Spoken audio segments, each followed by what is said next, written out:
I started distributing local restaurants, Texas Steakhouse, Applebee's, Brandon's, Campestre. I built a building in the back of my house. I'm a home brewer. That's how I started. So I started home brewing about 2006, 2007. Did that for a couple years, and then I started making my own recipes. And in 2013, I obtained all my licensing.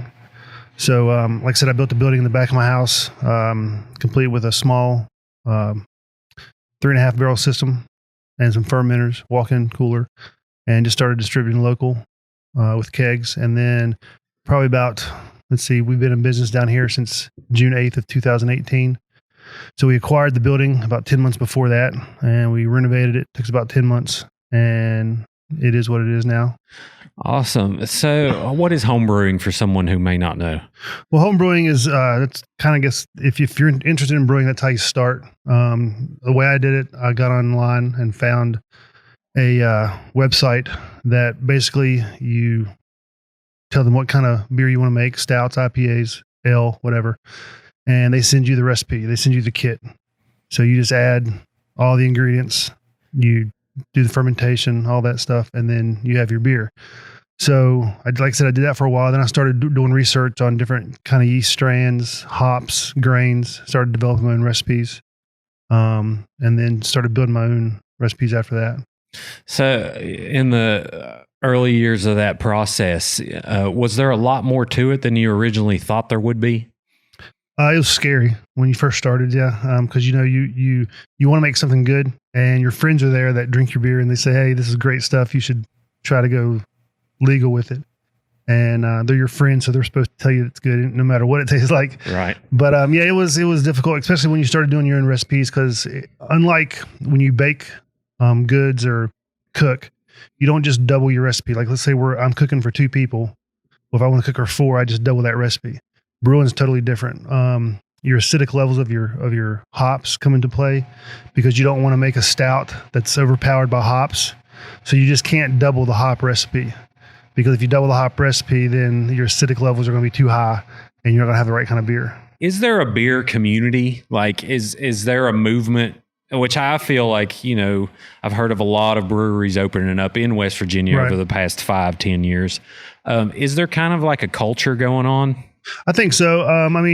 As far as craft beer goes, West Virginia is still new to craft beer.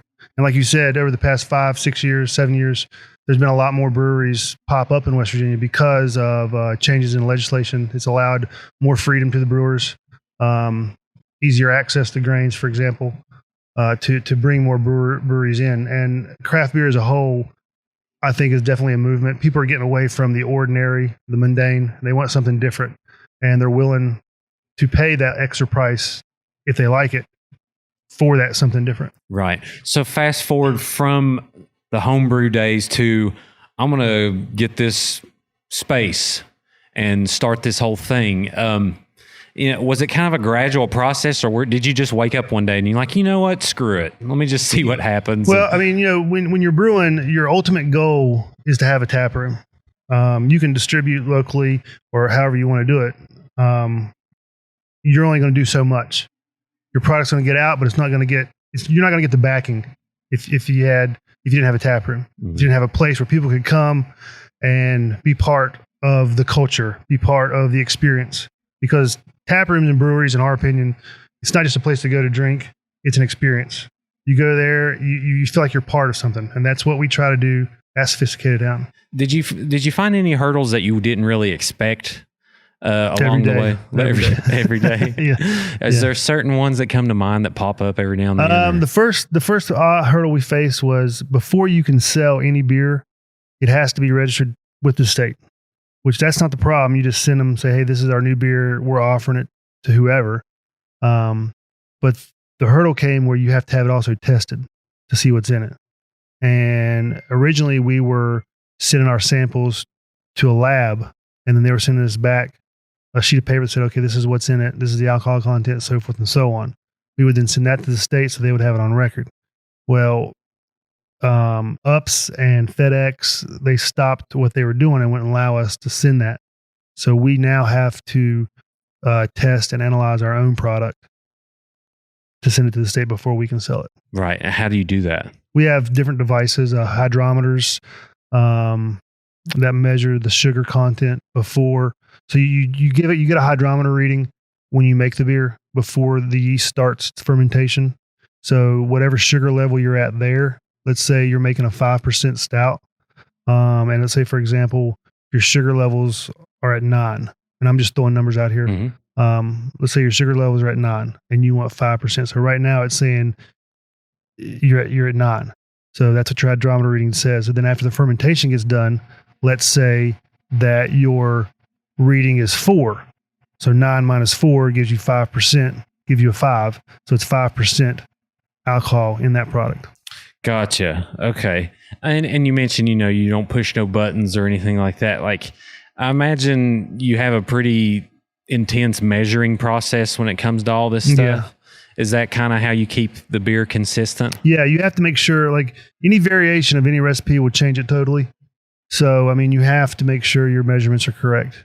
And I mean, we do that on a daily basis. It's just something, once you do it for so long, you just get it. The cleaning is another thing. An average brew day, if we're brewing, we have the ability to brew 2,000 gallons every 2 weeks. So when we have 3 different systems that we run. We have a pilot system, which is when we're first starting making a beer, we put it there first. We try it out. If it needs something, we try it again until we get it right, until we get it where we want it. Then we put it over on the taproom system, which is our next system. And it's a 3.5 barrel that I told you about that I started with. And that sells at the taproom specifically there, nowhere else. And we see what the cells do at the taproom before we decide to put it on our big system, which is a 10.5 barrel system that has 3 10.5 barrel fermenters and a bright tank to it. And then that's where we send it out the door to distribution. What do they do? Like someone who has no funding, but they have a good idea. What's something they can do to make it happen? Well, there's several places that you can look at to get that funding, to get that idea.